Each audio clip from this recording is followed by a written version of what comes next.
Well, here we are today, supposedly live again, and I have to get closer to the microphone apparently, according to what I'm seeing on my gauges here. But that way you don't get to see my face, which is probably a better thing. What can I tell you? I'm closer to being on time today, though. It's only a few minutes after 11, right? 12 minutes after 11. I got done early. I'm lucky I got done at all the way things are going in this household lately.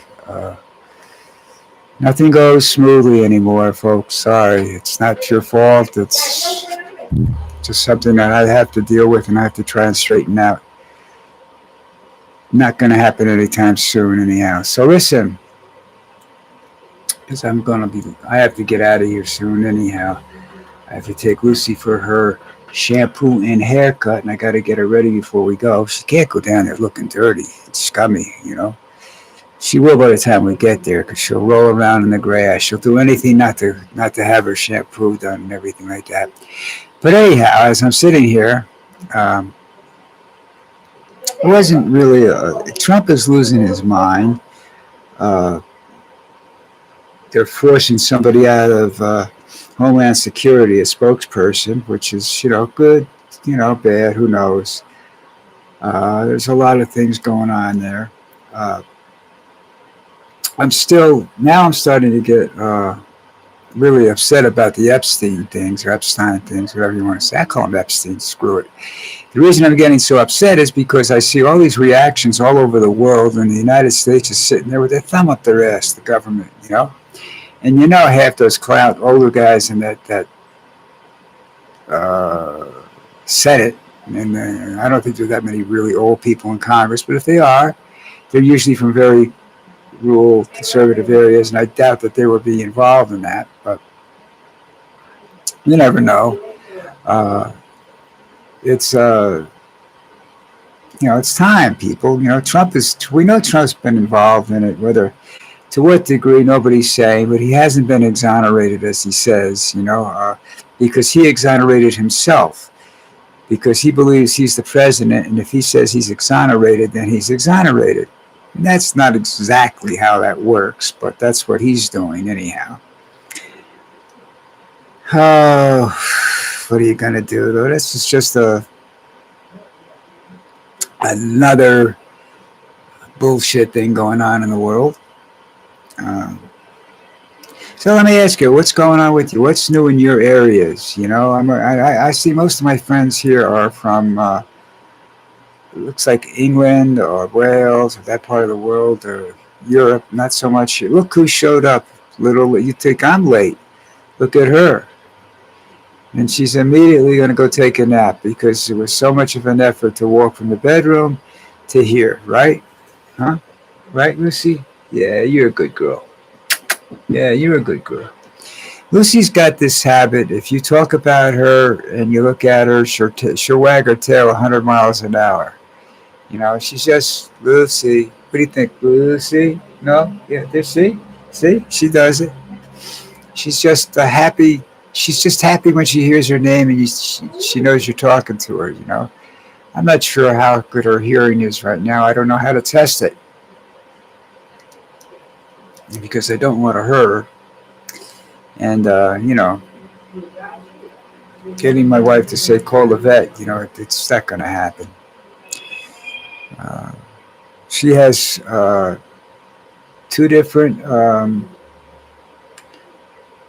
a physical therapist and a doctor that stops by here, So it just, I don't know, you know what I mean? And I just sit here and try to figure out what's going on. All right, so I'm working on getting some carving projects started. I might do a little carving on here, but it's difficult to instruct you on how to do it because I do everything wrong. I have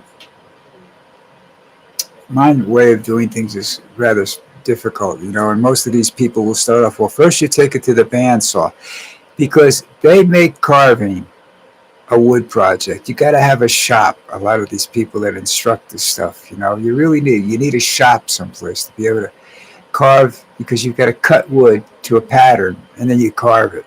Well, that's not carving, as far as I'm concerned. You use a knife. But now I'm having to use saws because my hands are getting, old and stuff like that. Because I'm getting old. But you can see what I mean. This is a very raw project right here. I don't know if you can see the outline of the bear there, and it's just very, very raw right now. And I'm working on it. Though. I'm working on it. We'll see what happens down the road. Anyhow, how's everybody? Like I keep asking you, how's everybody? Because nobody talks to me anymore. Doesn't look like me this morning because I'm early for a change. People get tired of sitting there and there's nobody there. But if you like to talk politics, I can talk politics till I'm blue in the face, and because it doesn't do any good. People are really interested in, as I say this in my other videos, they're very, very interested in, what was that? Something something's always biting me in this country. But people are very, very interested in the old books, Handmaid's Tales, and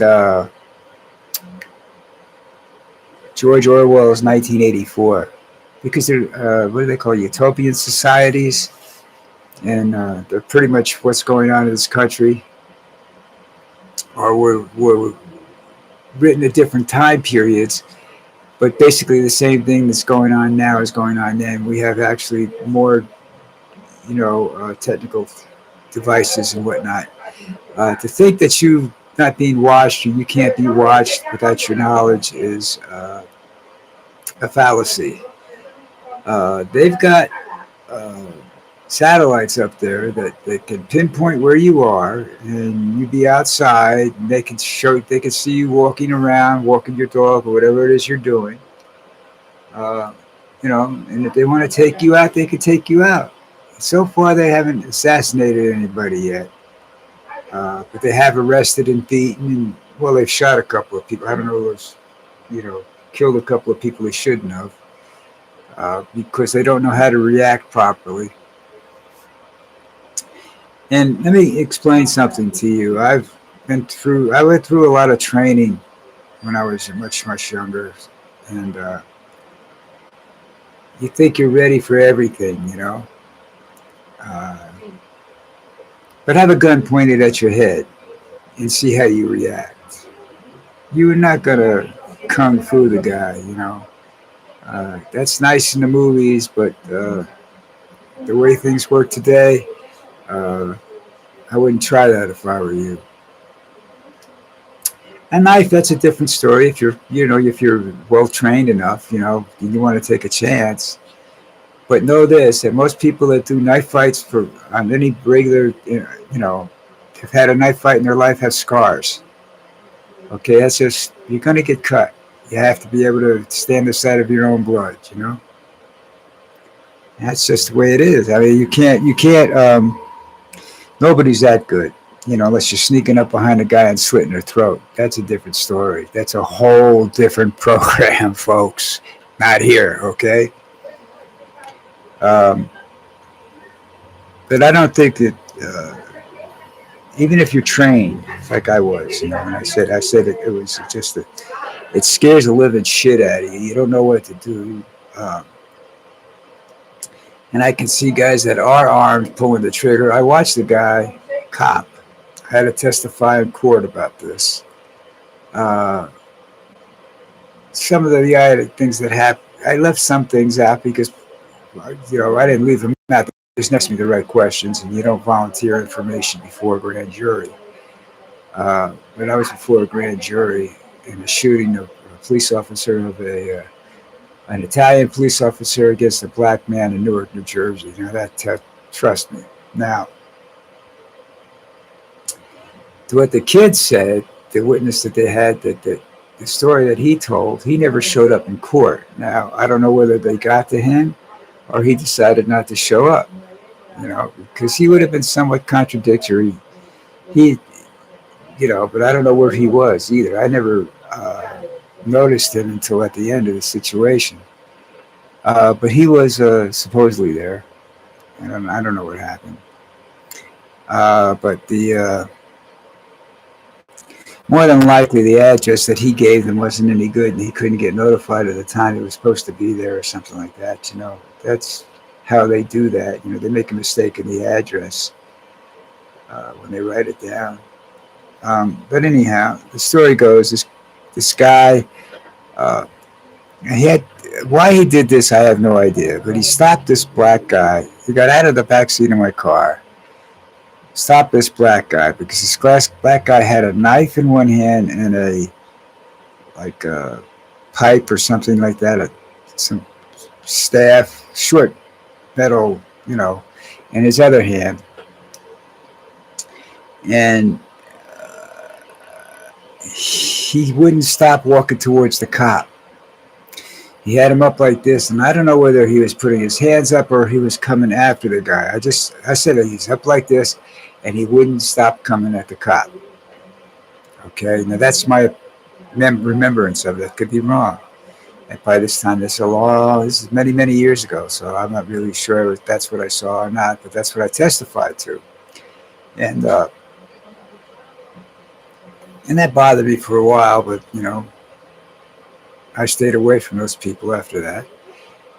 But he held a gun on the guy. He had an off-duty his off-duty revolver was a .357, which was much more powerful than the one he had.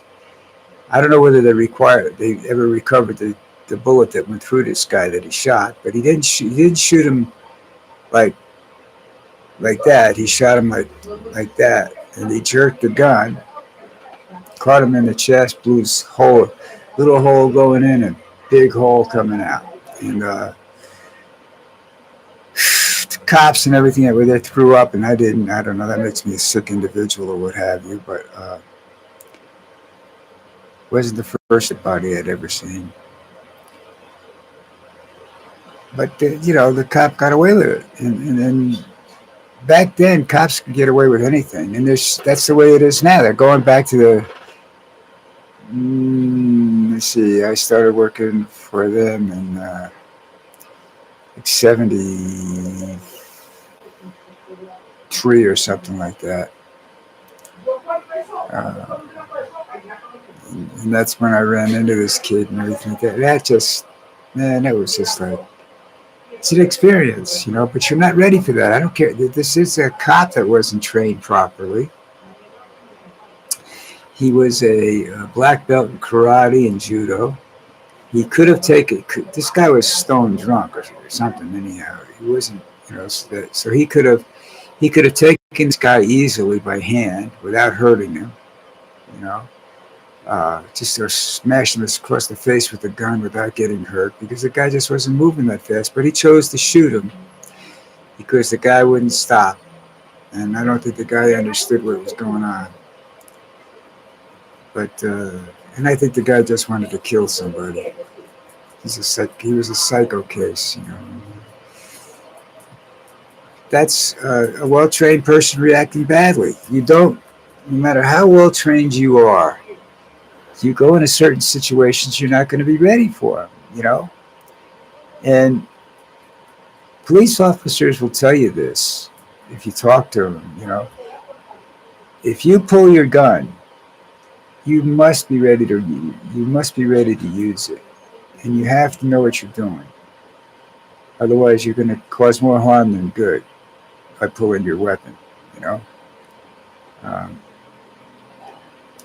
You see them on TV. They use it as an intimidation factor. Well, I've had that done to me too. But if you don't know the cop, or when you're looking at a revolver, it's cocked and aimed at your head. Yeah, you don't fucking move. And even though the police officer is pointing at you, you don't friggin' move because you're scared shitless.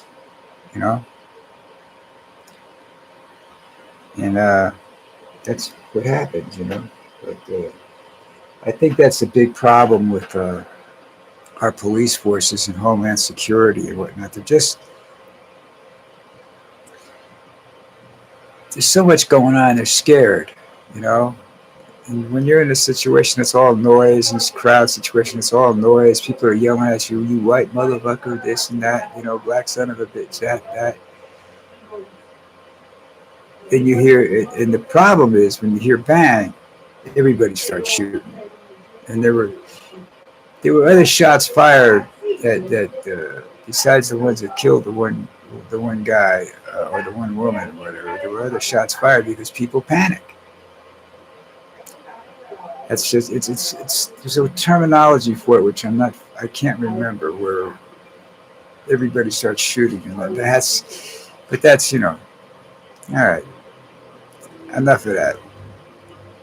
I've used up my time allowance for me today, and I will see you guys tomorrow. Find that subscribe button, like the video, whatever you can do to make me happy and make everybody else happy. Do it. And hopefully I'll be on time tomorrow, as I'm trying to think about what I have to do tomorrow. Right now I don't have anything to do in the morning, but sure something to come along to screw everything up. But in the meantime, you guys have a great day, and I'll see you mañana.